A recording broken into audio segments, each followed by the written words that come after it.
Meet Africa's youngest president, Ibrahim Traoré, the Burkina Faso president, a leader who didn't wait for permission.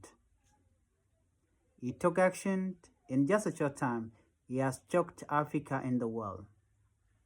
While others talk, he built schools, hospitals, roads, real change, not blank promises like what other African leaders are doing. He's selling Burkina Faso gold and uranium and using the money for his people. He cut ties with the West. No more waiting, no more begging.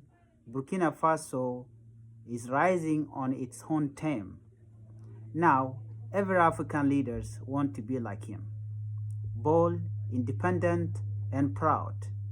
Captain Ibrahim Traoré isn't just building a nation, he's building a legacy.